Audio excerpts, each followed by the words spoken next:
This Steve Jones Show podcast is now loading.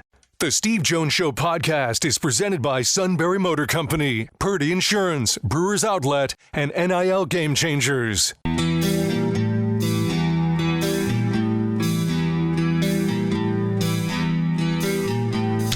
Bringing you an in-depth look at Penn State sports and more. This is the Steve Jones Show on News Radio 1070 WKOK.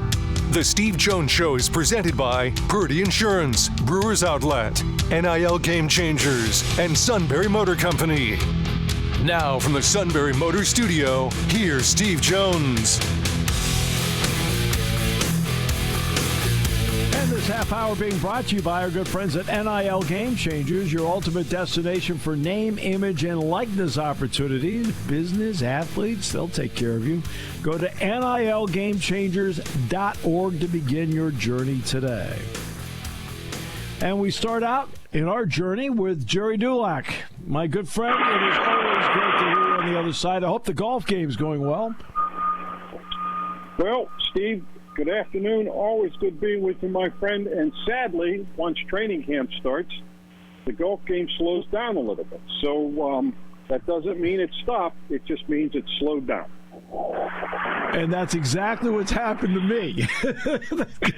Training camp started. The golf game is still in gear, but slowed down. All right. So, is this a Steeler team on initial read?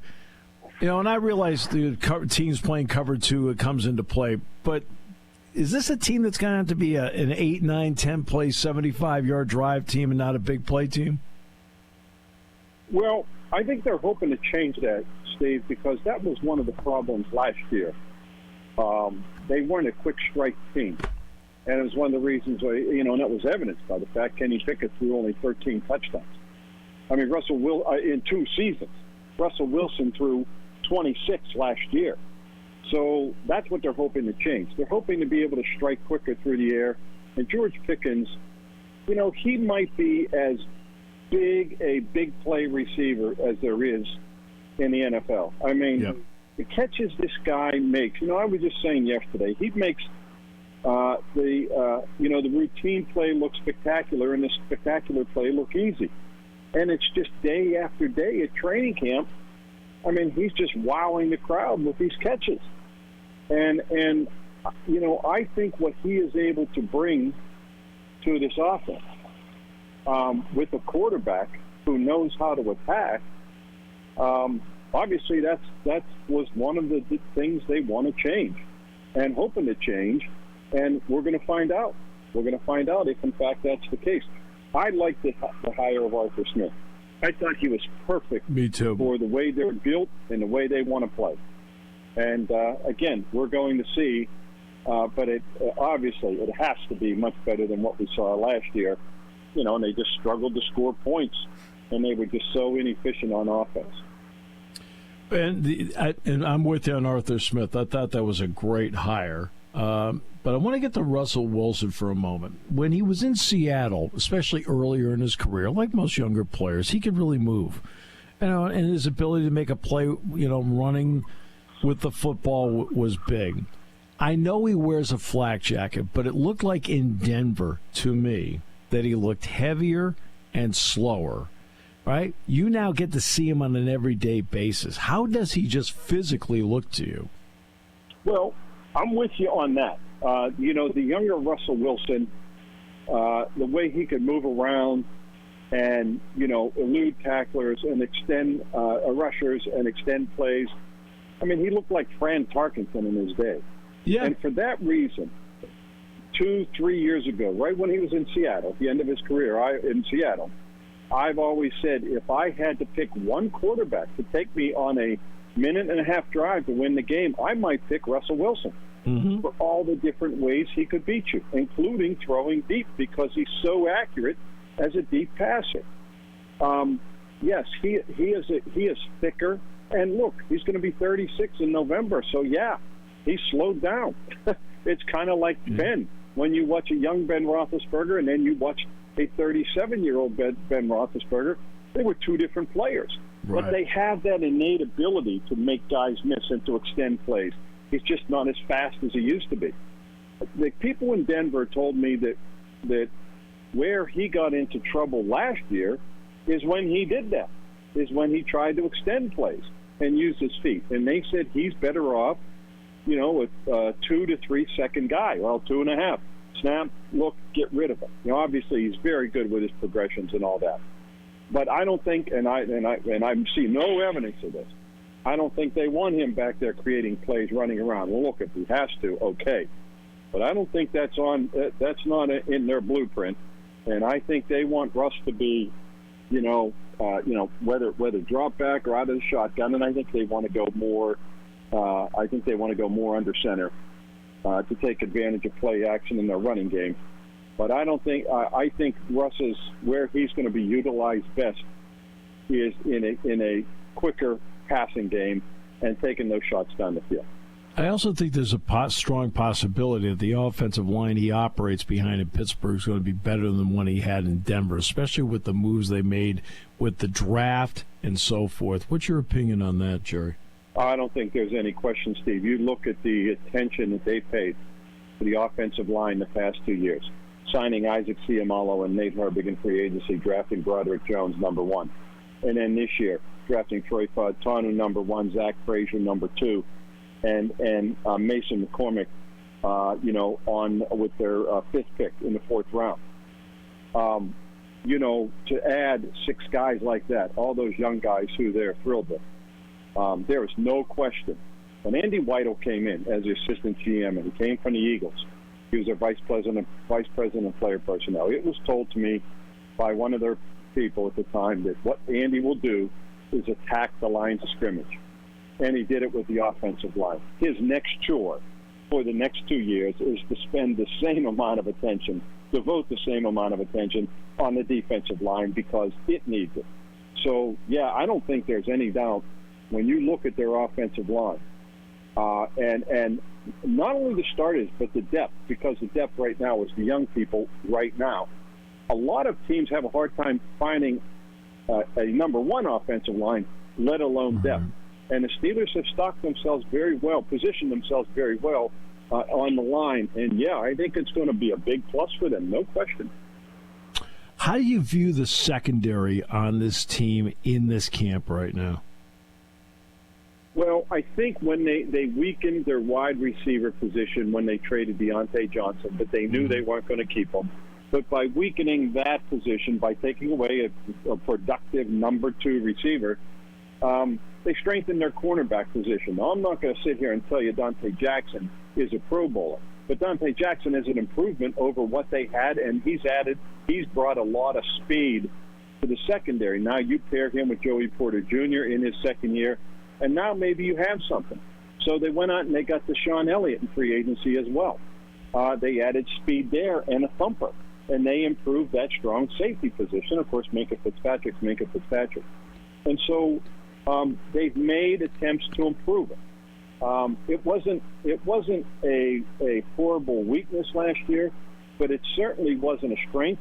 And I'm not going to call it a strength, but I think it's improved over as most positions have, with the exception of the defensive line. I think they have taken great steps to improve positions that needed improved, and several of those being on defense, including the inside linebacker spot after the injuries they had. Back to Arthur Smith for a moment. You and I are in complete agreement how much we like this hire. And the really good ones are the ones that can adapt what they're doing to their personnel. They don't try to do the square peg round hole thing. When you watch Arthur Smith working with this team, what are you seeing that you think brings out the best in players because he's adapting what he does to their ability? Well, what I see, Steve? I see a guy who can do here exactly what he did in Tennessee when he was the offensive coordinator there. And I'm sorry if there's any background noise because I'm at the stadium. They're getting ready to do a scrimmage with the Bills. In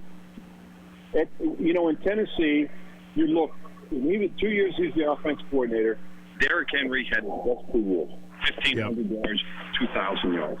Not only did Derrick Henry flourish, Ryan Tannehill had his best 2 years as a professional. They kind of re-energized his career, which was floundering no pun intended, with the Dolphins. So he has the chance to do the exact same thing here. Najee Harris is as close to Derrick Henry as there is in the NFL. I'm not calling him Derrick Henry, but you're talking about a big, powerful back who moves the pile and run guys over. And that's what Derrick Henry does. And you have a quarterback such as Russell Wilson, who I'm not saying needs to be re-energized. Steve, he threw 26 touchdowns last year with 8 interceptions. You know how many quarterbacks in the league would take that? You know how many teams would take their quarterback to be able to do that in this league? A lot of them, most of them. And so having those pieces in place, and then you throw in a guy like Jaylen Warren, who the Steelers like every bit as much as Najee Harris, I think he has two big pieces to work with. And, of course, he has a big play receiver. So that's why I think it's a good fit for him here. And the pieces that he utilized with success in Tennessee are almost identical here. And that's why I think it's going to be a big plus for the Steelers and for him. Yeah, I mean, and all the way through that, there's been a lot of talk about Brandon Ayuk and so forth, and who knows how that's going to play out. What do the Steelers need to do, at least with this roster, to somehow put a balance on the opposite side of Pickens that would make Pickens even more... I missed the last part. To somehow put what? A balance to Pickens on the other side. Who do they have in this roster that can balance Pickens out? At least, you know, he'll get double, but the other guy may be able to make some plays. Who might that be? Well, right, and that's why they were hoping to bring in a proven number 2 guy. And, and Brandon Ayuk certainly fits that bill. But right now it's going to be Van Jefferson, who they like coming out of college and had a good year with the Rams when they went to the Super Bowl. No doubt. Now, is he a proven number 2? No, but right now that's going to be that guy. They brought in Kes Watkins in free agency, who had his best week at camp this past week. And they drafted Roman Wilson, who you're familiar with at Michigan. Now, he hurt his ankle, nothing serious. He'll probably be back for the last preseason game. But he hasn't had a chance to play yet, and they really like him. I'll tell you what I was surprised at, Steve, and I don't know how much you noticed this, when you saw the Michigan games. He's a Hines Ward-type player. He loves contact. He's not afraid to block, makes combat catches. I couldn't get over how slight a frame he was when I first saw him.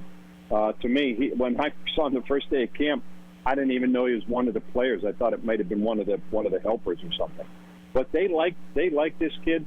So we're going to see. But what they're going to rely on too, and you know this very well, is Pat.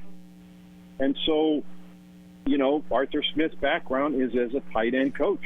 He loves tight ends. He loves multiple tight ends. And they drafted Darnell Washington last year, the big kid, 6'7", 280, out of Georgia, and they want to get him more involved in the pass game this year. So I think you're going to see that lack of a true number 2 without Ayuk try to be balanced with other weapons. And that's, I think, the approach they have taken. See, what happened with Wilson, you're right about the frame. And in the Roman Wilson games that I did, last year, he did nothing against Penn State, and they were very physical with him as to how they played. And then McCarthy got banged up as the game went, and so he stopped throwing the ball. 2 years ago, when they were in Beaver Stadium, or 3 years ago, he caught 2 touchdown passes against Joey Porter Jr. on a day where Joey Porter Jr. was not physical with him. And you and I both know Joey can be a bit handsy, and he decided not to be that day, and Wilson caught 2 touchdown passes. So when he gets a free release, he's good, but again, he's not going to be able to use his physical traits. I'm talking about like power to get by people. That's not who he is. Right, and that's why I think he's going to have to put on probably 10 pounds and get a little thicker. Not thick, just thicker, But we've seen other guys with smaller frames. I just thought his frame was a little slight. Yeah. They love the way he plays. They love the way he catches and turns upfield. They just haven't had a chance to see him in a game yet. But, hey, little different competition in the NFL than it is in college. In a lot of ways, as T.J. Watt goes, so goes the Steelers. How's he been to this point? Well, that's true, but I think what's happened by bringing in Patrick Queen, now you've made a significant effort and taking a significant step to improve your defense. That's the position. I don't know why it sounds like the Daytona Speedway here because I'm by the stadium, but apparently some people like to try it out. What he does is he stabilizes, knock on wood, a position that has been a rotating door since Ryan Shazier's career-ending injury in 2016.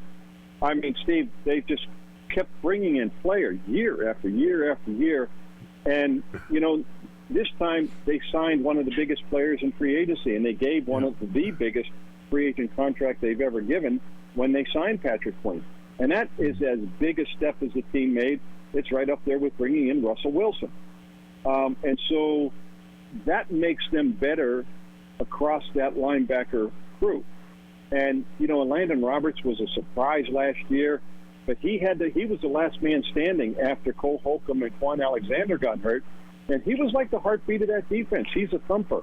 But the guy they like as well, who they can play in sub-packages, is rookie Peyton Wilson. The Bednarik Butkus Award winner, highly decorated, 6'3", 242, and runs a 4.43. This kid has a chance to be maybe not only the steal of the Steelers draft, maybe the steal of the NFL draft. And, for right now, he's going to play sub-package football. But they've made two big steps there, especially with Patrick Queen, to improve that position. Again, I think the Queen signing, we could talk about free agent signings, I thought there can't be another signing more important than that. So at minimum, let's be conservative, say he's the top 5. But he plays the game differently than the other linebackers they've had over the recent years. Yeah, there's no question about it. And the other thing it does, it weakens your top opponent's position as well. Yes. By taking him from Baltimore. But yeah, Patrick Queen is a proven big-time player. And with all the people they've tried, it's been, okay, bring them in. They're nice players. They're good players. Cole Holcomb, let's keep our fingers crossed. They're not Patrick Queen. And that's why I agree. I mean, that's, to me, it may be the biggest signing of the offseason, but I'll at least give it the fact that you brought in a 9-time Pro Bowl, Super Bowl winning quarterback who actually should have won 2 Super Bowls in Russell Wilson. That, I mean, when you're talking about marquee resume signings, let's face it, that's up there with any one of them. Jerry, always a pleasure. I'll let you get to work inside that stadium and look forward to seeing you soon, my friend. Well, Steve, anytime, and I always enjoy chatting with you. Same here. Thanks so much. The great, hey, my friend. You bet. The great Jerry Dulac joining us on the show today. And the best in the business. And you talked about the golf game part of it. Look, I think the two of us have to just figure out about dropping something some weekend in the off season and just say, look, let's just go play. Let's go play and get it done. I think that's what we have to do at this point. But he's right.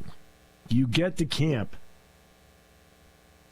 And I was able to steal around on Sunday. I was able to steal, when I mean around, I played 9 holes. I was able to steal around on Sunday, 9 holes. Got 9 holes in on Monday. Got 9 holes in on Tuesday. Couldn't do anything yesterday.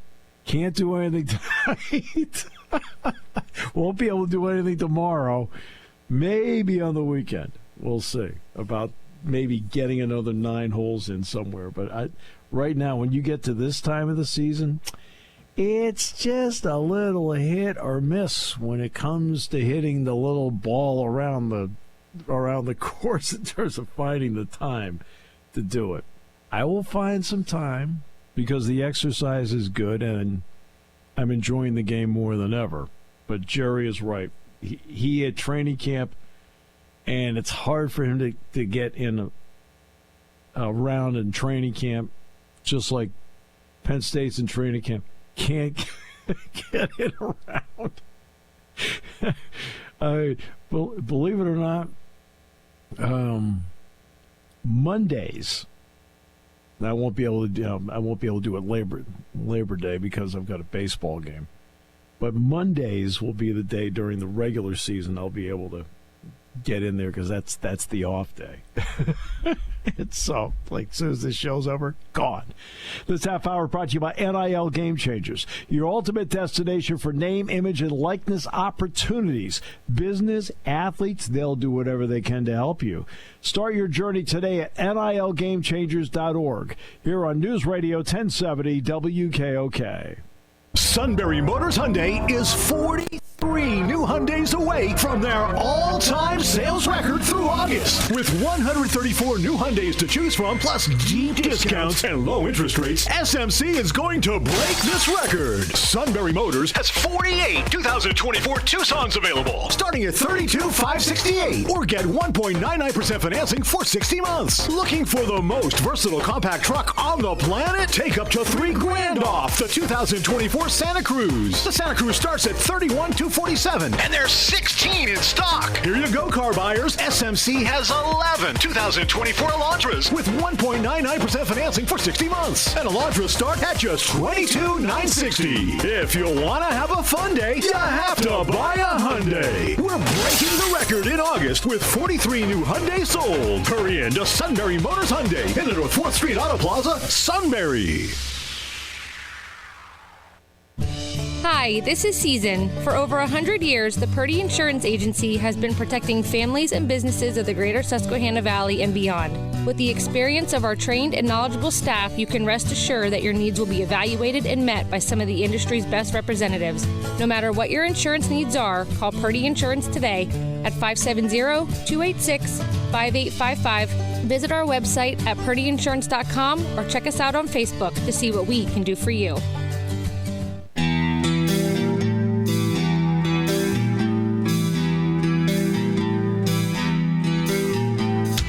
Bringing you an in-depth look at Penn State sports and more. This is the Steve Jones Show on News Radio 1070 WKOK. The Steve Jones Show is presented by Sunbury Motor Company, Purdy Insurance, Brewers Outlet, and NIL Game Changers. Now from the Sunbury Motors Studio, here's Steve Jones. This half hour being brought to you by Purdy Insurance, Market Street in Sunbury. Go to purdyinsurance.com. Auto, home, life, business, boat, motorcycle, RV. Multiple insurance needs. And Purdy Insurance handles them all. They do everything they can to save you money. You know, in some cases, you're allowed to go over state lines for insurance. They'll do that. And, of course, there are bundles. They do a great job of handling it all at Purdy Insurance. Market Street in Sunbury, go to purdyinsurance.com. And the Purdy Memorial Golf Tournament was another huge success in giving back to the community and the greater Susquehanna Valley YMCA. Show's off to a great start with Jerry Dulac. Todd's back. I am here. We'll mark you as present. Hope you had a good day yesterday. Oh, we had a great day. Yeah? Yeah, Madeline loved the aquarium. That's always a plus. The first time we went, she was only 3, so she wasn't quite... She was probably a little touch too young to go to it, so... So what?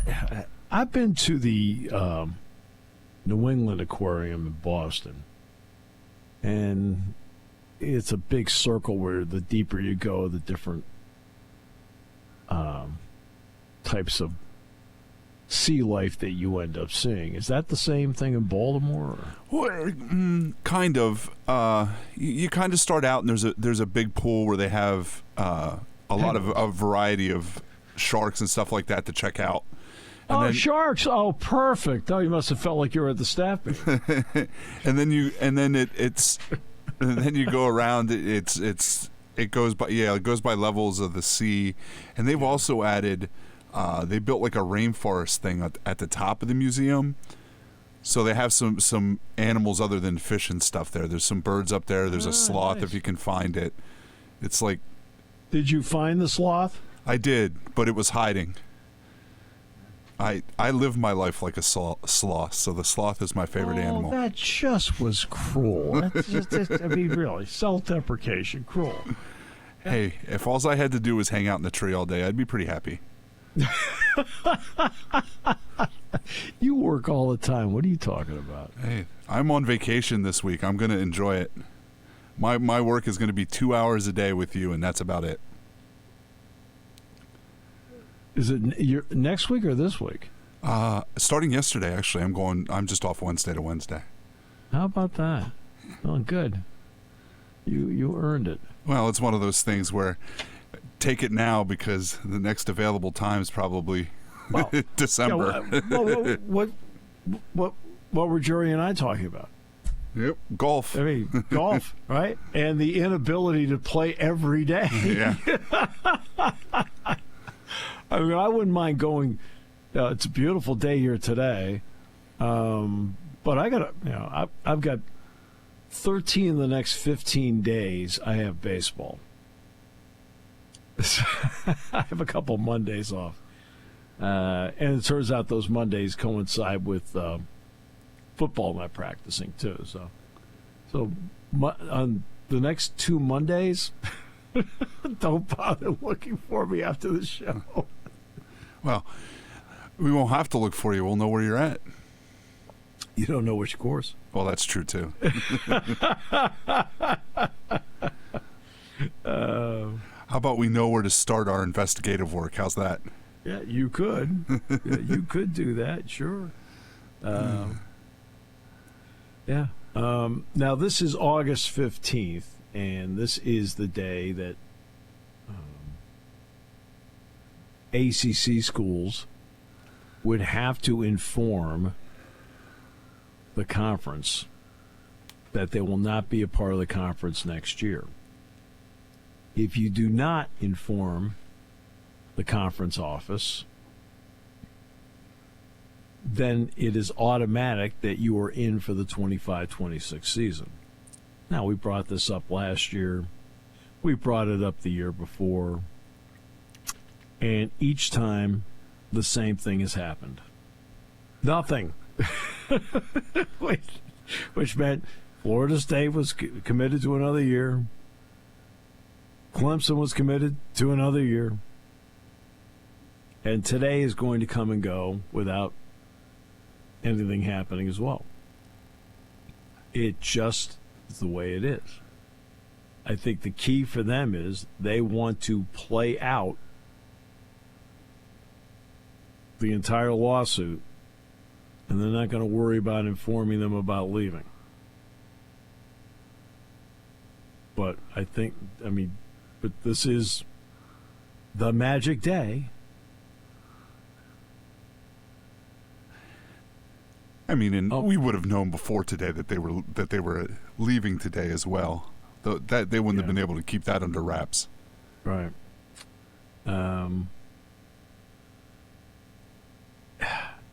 Of course, it would not be under wraps. They would make a big deal out of it. And there are a lot of people who claim that they have inside information, which you and I both know is really a small pool. I mean, that's why he's like, I have inside info. From where? What? I mean, you'd be amazed at the inside info I get on Penn State football practice. I mean, look at him like, I'm standing there, right? I'm actually standing there. I used to love that. I heard. You heard what? One of my favorite follows on X is Message Board Geniuses, where some guy just finds the strangest stuff on message boards. Fans are weird, man. That used to be my favorite thing. They don't have it anymore, but I'm sure you heard of this. There used to be the Penn Live high school football message boards. I knew of them, but I didn't. You want some? You think people think college football fans are crazy? You should You should see some high school football conspiracies. Oh boy. Yeah. I had a great time in Harrisburg last night. The fans were tremendous there. And, you know, somebody had asked me about Andy Koltanicki and Tom Allen. And I said, look, there's a couple things. And I drew a comparison to John Beilein, the former Michigan basketball coach. And, you know, John and I have always gotten along well, whether he was at Canisius or wherever. When John first took over at Michigan, he had a certain style he wanted to play, you know, just like he had at West Virginia, Richmond, Canisius, but he had a style he wanted to play. Well, his team at Michigan that he inherited did not have players on that team that could play that style of game. But he insisted on playing that style because he wanted to recruit to that style, and he wanted to show recruits how he wanted to play, which in the end turned out to be the right decision. But the point I was making about that is that what John did in the first year was take square pegs and try to fit it into round holes. Now back to Andy Koltanicki and Tom Allen. What I really like about them is that the two of them have looked at their personnel as to what they're really good at, what they're capable of, and a couple of areas that they aren't sure about yet. And they're accentuating what they're capable of and what they're really good at. They're trying to take round pegs and put them into round holes. So they're not trying to force a style on people that might not be able to handle it well. They have adapted what they want to do to the people and the personnel they have. And that's what they've done to this point. Now we're going to find out in practical application how it goes. But I think that will be something everybody will look for. Look, not every call Tom's going to make during the course of a game is going to be perfect. I mean, I would talk to Brent Pry on Sundays, and I'll say, hey, how do you think you did? He says, Steve, you know, and this is like typical. He says, Steve, there's a couple I wish I had back. Or Manny would say to me, Steve, there's a couple I wish I had back. You know, everybody feels that way. I mean, you know, this is still humans trying to do this. As much, quote, expertise as they bring to the table, there's going to be something that says, oh, man, what did I call that? Right? That's going to happen. So I did say to them, I said, right now, everything's going well. I said, now the first bad call that you perceive that they make, you're going to kill them. They all started laughing. It's like, because they knew it was a fact. they knew I was, you know, it's just the way it is. Does Andy get 1 3 and out in the opener before they start? I don't know. I think the first 3 and out could be trouble. You know, people are like expecting, you know, magic wands and 68 like points that. a game. Yeah. I mean, now, do I think they're capable of putting up some points? Oh, yeah, I think they are. Based on what I'm seeing, yeah, they are. But I want to start seeing it in practical application. Maybe we all do.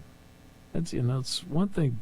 College football, we talk about the length of the season, but boy, there is a lot of time between the last game of one season, the first game of the next. You get to kind of a point like, come on, let's go. And preseason, with no two-a-days, preseason's longer now. So that is one thing I've learned since I've doing this show. The off season's longer than you think when you have to talk about it.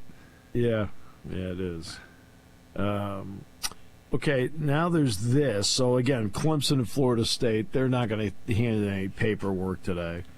The next big deadline is going to be, I want to say late January, early February, and ESPN and the ACC coming together on an opt-in for ESPN to take the contract beyond 2027 to 2036. Okay. Now there's this. We all know about the college football playoff. Now there's some talk about a group of 5 playoff. Now, look, one school is going to get an automatic bid. And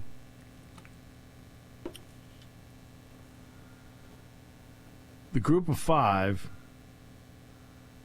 is thinking about doing their own playoff. They're going to have a meeting next week in Dallas of the commissioners from the Mountain West, Conference USA, Sun Belt, American, and the MAC, called a G5 Summit. Conference leaders plan to discuss some of the more pressing issues, such as NCAA governance, private equity interest, and, of course, the House settlement. And believe me, these G5 schools are tremendously impacted by the House settlement. So we'll talk more about that as we continue. Brought to you by Purdy Insurance on News Radio 1070 WKOK.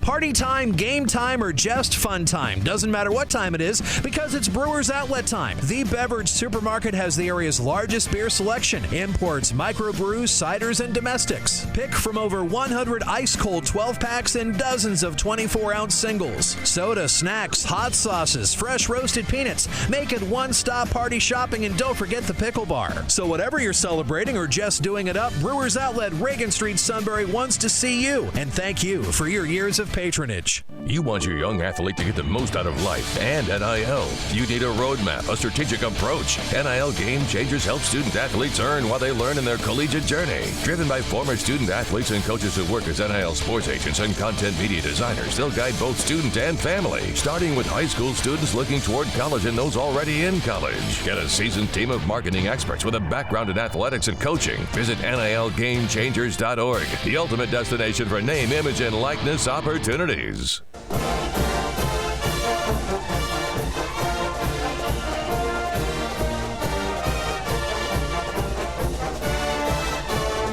right, so what do they want to do here with this? They say they're open to a lot of possibilities in the group of 5.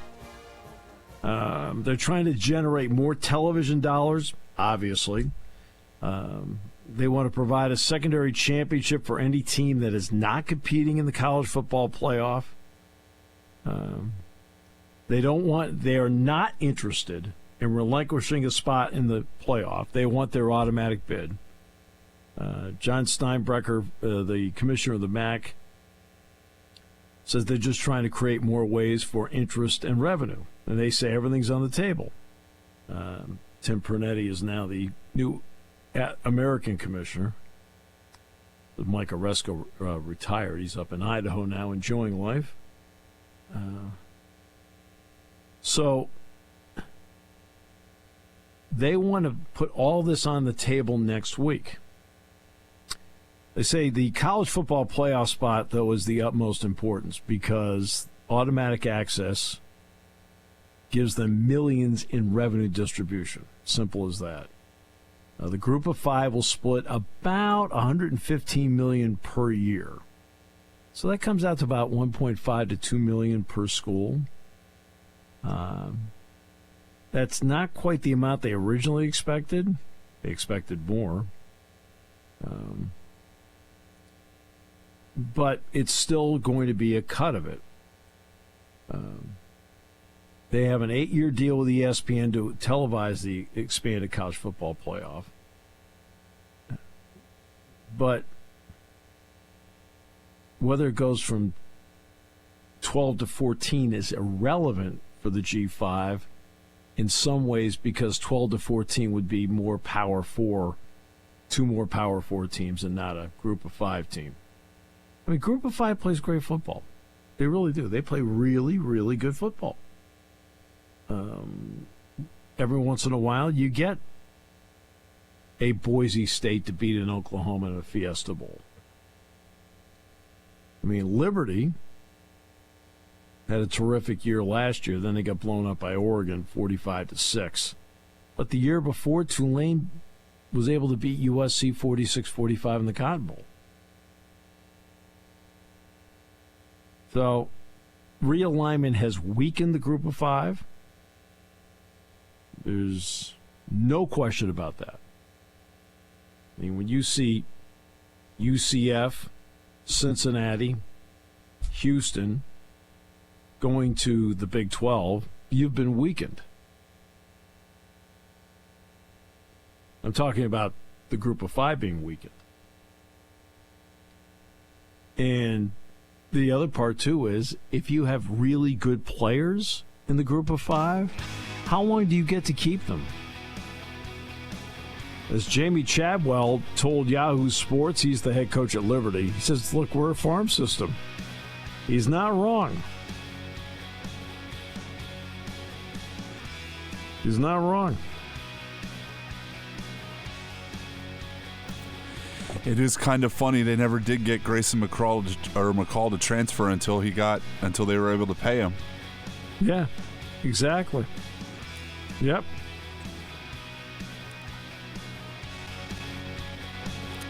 Yeah, it's interesting. Last night, Clarissa Crowell, who took Penn State to the NCAA softball tournament this year, was asking about, when you talk to recruits, what would you talk to them about? And the first thing that came up was education. I looked over at Joe Crispin and I said, money. And Joe agreed.